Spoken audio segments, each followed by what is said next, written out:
Hello students, welcome to Shiv Shankar GK GS में एक बार फिर से आप सभी का स्वागत है। तो स्टूडेंट्स, वीडियो पूरा देखिए। आज का टॉपिक है कि आप लोग पारा मेडिकल का तैयारी करते हैं, वीडियो पूरा देखना है। आपके देखिए, हमारा जितना भी वीडियो रहता है वो आपके जिंदगी और आपके करियर से रिलेटेड रहता है, संबंधित रहता है।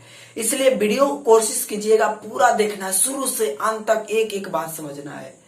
आज का टॉपिक हम बात करेंगे, आप लोग पारा मेडिकल की तैयारी कर रहे हैं और आप सब जानते हैं कि Shiv Shankar GK GS channel पे ओनली फॉर पारा मेडिकल का ही तैयारी होता है। आज हम बात करने वाले हैं, क्या आपको पता है कि पारा मेडिकल के अंतर्गत कौन कौन से कोर्स आता है? नहीं पता है ना? क्या आपको इतना पता है कि आप पारा मेडिकल एंट्रेंस एग्जाम पास कीजिएगा तो कौन से कोर्स में एडमिशन लीजिएगा? कौन सा कोर्स आपके लिए बेहतर होता, आपके भविष्य के लिए कौन सा पारा मेडिकल का ऐसा कोर्स है जो आपको जीवन बना सकता है, करियर बना सकता है? तो वीडियो पूरा देखना। आज का यही टॉपिक है कि पारा मेडिकल के अंतर्गत कौन कौन से कोर्स आते हैं। पूरा शुरू से वीडियो देखना है और चैनल को जरूर सब्सक्राइब करना है, अपने दोस्तों से भी करवा देना है और इस वीडियो को शेयर जितना हो सके, फेसबुक, इंस्टाग्राम, जहां हो सके, टेलीग्राम, व्हाट्सएप, हर जगह शेयर कीजिएगा। देखिए, हम बात करेंगे पारा मेडिकल और यहाँ पे हम बात करने वाले हैं कि पारा मेडिकल जो होता है 10th और 12th, ध्यान से समझिएगा, 10th और 12th दोनों लेवल पे फॉर्म भरी जाती है। पहले हम बात कर लेते हैं 10th लेवल की, कि जो स्टूडेंट 10th पर यानी जब मैट्रिक पास करता है तो 10th पर पारा मेडिकल का फॉर्म भरता है। तो बात करते हैं पारा मेडिकल के अंतर्गत कौन कौन से कोर्स आते हैं। ध्यान से समझिए, एक एक बात बताएंगे। 10th के अंतर्गत जो कोर्स आता है पारा मेडिकल का, वो कोर्स आता है ड्रेसर का। वो कोर्स आता है ड्रेसर का, ध्यान से समझिएगा। वो कोर्स किसका आता है? ड्रेसर का आता है। जो 10th लेवल पे पारा मेडिकल का फॉर्म भरी जाती है तो उस फॉर्म का नाम होता है PMD। ध्यान से समझना है, पारा मेडिकल डेंटल, पारा मेडिकल डेंटल, PMD। ये 10वां लेवल पे फॉर्म भरी जाती है PMD का। इसकी उम्र खोजता है 15 वर्ष। यानी जब आप मैट्रिक का एग्जाम देते हैं तो आप मैट्रिक पर पारा मेडिकल फॉर्म भरिएगा तो आपका ये वाला फॉर्म भराएगा PMD, पारा मेडिकल डेंटल। इसके अंतर्गत पूरे बिहार में एक ही कोर्स दिया गया है और उस कोर्स का नाम है ड्रेसर। पारा मेडिकल डेंटल का फॉर्म अगर 10वां लेवल पे, मैट्रिक लेवल पे भरते हैं तो आपको सिर्फ और सिर्फ ड्रेसर वाले कोर्स में एडमिशन मिलेगा और ड्रेसर का ही पढ़ाई होगा। ड्रेसर का मतलब होता है जैसे आपका कभी हाथ टूट गया, पैर टूट गया तो उसको जो प्लास्टरा करने का जो काम करता है, हाथों पैरों को जोड़ने का, वो ड्रेसर होता है। समझ में आ रही बात? तो ये वाला कोर्स में मिलेगा। पूरे बिहार में इसकी जो सीट है ना, वो 300 सीट है पूरा बिहार में। ध्यान से समझिएगा। कभी कभी बच्चा लोग इतना प्रेशर दिमाग पे ले लेता है कि पारा मेडिकल डेंटल यानी PMD भरेंगे ना तो दांत वाला डॉक्टर बनेंगे ना। हमने इतना ही दिमाग आता है कि D से डेंटल तो दांत वाला। नहीं मेरे भाई, दांत वाला भी है लेकिन पारा मेडिकल डेंटल में 10वां पर ना इंटर वाला पे है। कैसे समझिएगा, डेंटल वाला में सिर्फ एक ही कोर्स पूरे बिहार में है ड्रेसर का। ड्रेसर समझ गए, हाथ पर जोड़ने वाला जो प्लास्टरा का काम करता है। हम बात करते हैं 12th लेवल पे। जो बच्चा इंटर पास कर जाता है और जिसका सब्जेक्ट बायोलॉजी होता है, चाहे मैथ होता है, चाहे आर्ट्स होता है, आर्ट्स वाले भी स्टूडेंट भरते हैं, तो जो 12th पास कर जाता है वो पारा मेडिकल का फॉर्म भरता है, PM का फॉर्म भरता है। ध्यान समझिएगा, पारा मेडिकल PMD, पारा मेडिकल डेंटल। तो डेंटल किसमें? 10वां पर। और पारा मेडिकल जो मेन पारा मेडिकल होता है वो इंटर लेवल पे भरी जाती है, 12th लेवल पे भरी जाती है 12th एग्जाम के बाद। और पारा मेडिकल डेंटल में सिर्फ और सिर्फ एक ही कोर्स आता है। फिर से एक बार, उसके बाद समझिए। PM की बात करते हैं तो पारा मेडिकल में 12th लेवल पे जो फॉर्म भरी जाती है उसमें कौन कौन से कोर्स आते हैं? तो उसमें आता है डी फार्मेसी, नंबर 1 पे आता है डी फार्मेसी। इसको बोलते हैं diploma in pharmacy, diploma in pharmacy, समझ रहे बात। डिप्लोमा इन फार्मेसी ये आपका 2 साल का कोर्स होता है। पैरामेडिकल आप फॉर्म भरते हैं, एंट्रेंस एग्जाम निकालते हैं, 450 नंबर का एग्जाम होता है। अगर एग्जाम निकालते हैं, अगर अच्छा नंबर आता है, आपका 300 प्लस होता है, तो डी फार्मेसी में कोर्स में एडमिशन मिलेगा। मेडिकल कॉलेज में डी फार्मेसी होता है, फार्मासिस्ट को बोलते हैं, जो दवा बनाने का कार्य करता है उसका सिखाया जाएगा। लेकिन 2 साल का है डी फार्मेसी, इसमें आपको 2 साल पढ़ाया जाएगा और बताया जाएगा कि कौन सा दवा किस रोग में काम आता है, कौन सी दवा किस प्रकार से इसको बनाई जाती है, ये सारी जानकारियां डी फार्मेसी में थोड़ी सी दी जाएगी। अगर इसके हायर लेवल का और फार्मेसी करना चाहते हैं 4 साल वाला, तो उसके लिए हम पहले भी बता चुके थे, बीसीसी का एक फॉर्म आता है, उसमें दवा बनाने के लिए रिसर्च का मौका मिलेगा। इसमें आपको दवाई के बारे में जानकारियां दी जाएगी। अगर आपको जॉब लगती है इसकी डी फार्मेसी कोर्स करने के बाद, डी फार्मेसी का डिग्री मिलता है, जॉब लगती है। आप हॉस्पिटल में जाते हैं ना, तो डॉक्टर देखते हैं, पुर्जा लिख करके सरकारी हॉस्पिटल में जाइए ना, डॉक्टर लिख देगा पुर्जा दवाई वाला, तक जहां पे जाते हैं ना खिड़किया पर लाने कि दो दवाई, तो खिड़किया पे जो बैठा रहता है दवाई देने वाला, वो यही कोर्स कैले रहता है, डी फार्मेसी, डिप्लोमा फार्मेसी 2 साल वाला पैरामेडिकल वाला, तो ओकरा जब वही खिड़किया पर लगता है। और डॉक्टर ना रहेगा तो डॉक्टर वाला वही काम करता है, पेशेंट को देखने का। डॉक्टर ना रहने की अपेक्षा में कंपाउंडर भी करता है, ये भी करता है। समझ में आ रही बात। इसकी सैलरी बहुत अच्छा है।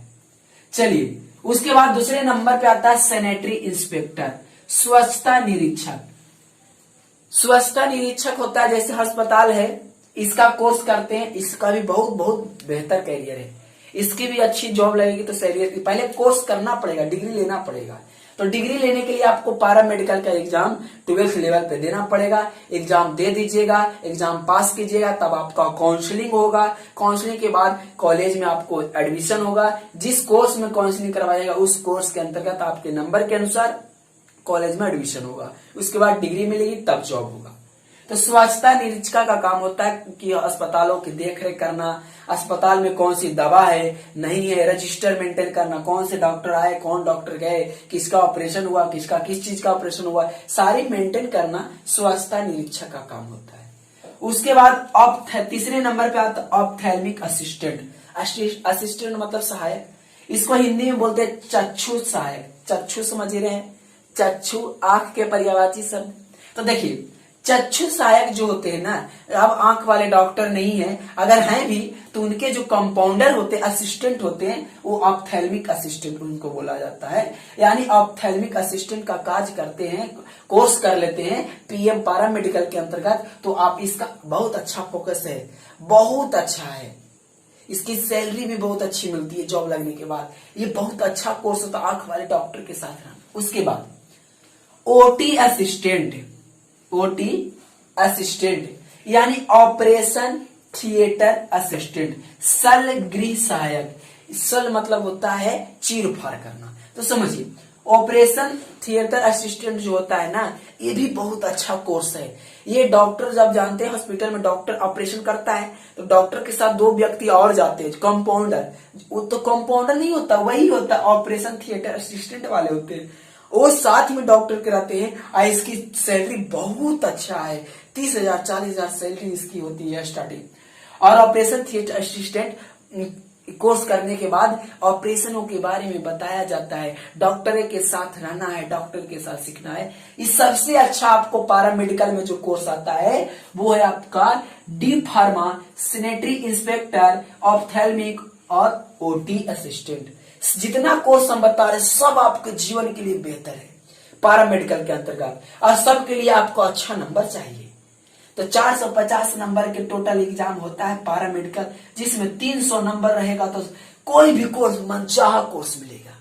उसके बाद आता है लेबोरेटरी टेक्नीशियन, प्रयोगशाला प्रोवैधिक, समझिए, जिसको बोलते हैं लैब टेक्नीशियन। लैब टेक्नीशियन बहुत ही सबसे बेहतर ही होता है लैब टेक्नीशियन। लेकिन लैब टेक्नीशियन के टक्कर में आपका डी फार्मा होता है। डी फार्मा अगर कह ले तो कुछ नहीं हुआ जॉब उब तो अपन कहीं मेडिकल जाके शहर में खोल ले, लाइसेंस लेने की जरूरत नहीं, डिग्री तुम्हारा पास है। Laboratory technician, lab technician, lab technician का कोर्स अगर आपको मिलता है मेडिकल कॉलेज में लैब टेक्नीशियन कोर्स में एडमिशन मिलता है, इसमें जानते हैं लैब टेक्नीशियन जांच वाला जिसको बोलते हैं पैथोलॉजी, ब्लड जांच करना सिखाएगा, पैखाना जांच करना, कफ जांच करना, पूरी जांच के बारे में यहाँ पे सिखाया जाता है लेबोरेटरी टेक्नीशियन में, जिसको इसको बोला जाता है दूसरे भाषा में पारामेडिकल के अंतर्गत DMLT। ध्यान दीजिएगा, इसको बोलते हैं DMLT, diploma medical lab technician, इसी को बोलते हैं। आइए इस बार अगर सीख लीजिएगा, कोर्स कर लीजिएगा ना, तो बहुत जॉब तो लगेगा ही। जॉब रहते भर में हॉस्पिटल में करते भर में वो अलग शहर में क्लिनिक खोलने हैं जांच वाला, फलना जांच घर, यहाँ ब्लड जांच होता है, पैखाना जांच होता है, कफ जांच होता है, चला सकते हैं क्लिनिक। कितना अच्छा ऑप्शन है फ्यूचर के लिए। उसके बाद आता है एक्सरे टेक्नीशियन। एक्सरे यहाँ पे टेक्नीशियन में आपको एक्सरे के बारे में बताया जाए, एक्सरे कैसे करते हैं, एक्सरे मशीन क्या होता है, पूरी चीजें एक्सरे कोर्स में एडमिशन मिलता है तो सारी चीज यहाँ पे आपको बताई जाती है। और जानते हैं एक्सरे, लेकिन है एक्सरे अगर करते हैं ना तो ध्यान समझिएगा, एक्सरे अगर कर लेते हैं तो एक्सरे करने के बाद खुद का अगर एक्सरे के लिए मेडिकल स्टोर खोलते हैं कि यहाँ पे एक्सरे जांच करेंगे तो ये ज्यादा चलती नहीं, क्योंकि सरकारी अस्पतालों में लोग चले जाते हैं, फ्री हो जाती है, लेकिन ये चीज चलता है भविष्य में। इसलिए चलता है, कितना सरकारी वाला कर लेता तो प्राइवेट में जांच करवाता है। तो ये चीज जो होता है ना एक्सरे वाला, ये एक्सरे अगर मिलता है तो कर लीजिए, इसको जॉब लगती है तो बेहतर है। लेकिन इसके लिए हम सलाह देंगे, एक्सरे टेक्नीशियन बहुत अच्छा कोर्स होता है, लेकिन हम कोशिश कहेंगे, आपसे रिक्वेस्ट करेंगे कि आप एक्सरे के बजाय इस सब कोर्स में मेहनत करके अच्छा नंबर लाइए और इस सब कोर्स में एडमिशन लीजिए, इससे बेहतर ही सब होगा। उसके बाद आता है GNM और ANM, ध्यान से समझिएगा। GNM जनरल नर्सिंग और एक ANM होता है, ये दोनों जो होता है ना एक ग्रेड A नर्सिंग आई इसके नीचे का, ANM 2 साल का आई, GNM 3 साल 6 महीना का। ये दोनों जो है ना बिहार में पारामेडिकल के लिए दिया है, सिर्फ और सिर्फ महिलाओं के लिए। बिहार सरकार कहा है कि पारा मेडिकल के अंतर्गत GNM और ANM का कोर्स हम करवाएंगे, उसको एडमिशन लेंगे तो सिर्फ और सिर्फ लड़की के लेंगे, इसमें कोई लड़का को जरूरत नहीं होगा। और इसका बहुत अच्छा स्कोप है जी। ANM जो गर्ल्स कर लेता है ना तुरंत 6 महीने के अंदर जॉब लगती है। ANM GNM करने के बाद खोजना भी नहीं पड़ता जॉब के लिए, ज्यादा टेंशन नहीं लेना पड़ता है। इसका इतना सीट है पूरे ऑल इंडिया में, इतना सीट है कि कभी भरता नहीं है तुरंत। इसलिए तुरंत जो आपके गांव घर में सुने हो कि ANM का कोर्स करे तो जॉब लग जाता है तुरंत। क्यों लगता है? इतना सीटें है ना। आप जाते हैं हॉस्पिटल में, जो सिस्टर होती है ना, जिसको बोलते हैं सिस्टर, नर्स का काम करता है तो यही होता है। उसके बाद आगे तो सिर्फ लड़कियों के लिए दोनों कोर्स। उसके बाद आता है डेंटल हाइजीनिस्ट, समझिएगा, डेंटल मैकेनिक्स और डेंटल हाइजीनिस्ट, समझ रहे बात। तो अभी तो आप दिमाग लगा थे कि 10वां पर पारामेडिकल डेंटल भरेंगे तो डेंटल का कोर्स मिलेगा, लेकिन 10वां पर एक ही कोर्स है ड्रेसर। डेंटल कहाँ आ रहा है? पारामेडिकल में 12th लेवल पे डेंटल मैकेनिक्स और डेंटल हाइजीनिस्ट ये कोर्स करते हैं ना, तब यहाँ पे आप डेंटल दांत वालों का असिस्टेंट बनते हैं। ये डेंटल होता है आपका 12th लेवल में, ये 10वां पर नहीं होता है। 10वां पर सिर्फ और सिर्फ एक ही कोर्स होता है और इसका सीट 300 पूरा बिहार में। लड़ लो जितना लड़ना, कितना कंपटीशन निकालना है। 300 सीट है, 300 में आ गया तो अच्छी बात। लेकिन इसकी जो सीट है ना, बहुत सीट है। इसकी जो टोटल सीट है 3000 से भी प्लस है, बहुत सा सीट है ये सब का, समझे। इसका जो सीट है ना ANM और GNM का, ये 1000 सीट है। लेकिन कभी कभी ऐसे पिछले वर्ष 2020 में आपको दिया था 815 सीट, लेकिन इस बार बढ़ाएगा तो 1000 जाएगा। कॉलेज बन रही है और समझ रहे बात। तो यानी इसका जो लड़कियों के लिए इतना सीट है, सिर्फ और सिर्फ लड़कियों के लिए। लड़कियां थोड़ा सा मेहनत कर देना तो ANM GNM हो जाएगा कोर्स, और उसके बाद जब वो जल्दी लगता है, समझ रहे बात। लड़कों के लिए हम कहेंगे कि सबसे बेहतर अगर आप करना चाहते हैं तो लैब टेक्नीशियन कीजिए, या डी फार्मेसी कीजिए, या ऑपरेशन थिएटर कीजिए, या फिर सैनिटरी इंस्पेक्टर। बहुत अच्छा कोर्स है। समझ में आई बात कि पारामेडिकल के अंतर्गत कौन कौन से कोर्स आते हैं। इस वीडियो को शेयर जरूर कीजिएगा अपने दोस्तों के पास। मिलते हैं नेक्स्ट वीडियो में, तब तक हमारे चैनल पर बने रहिए।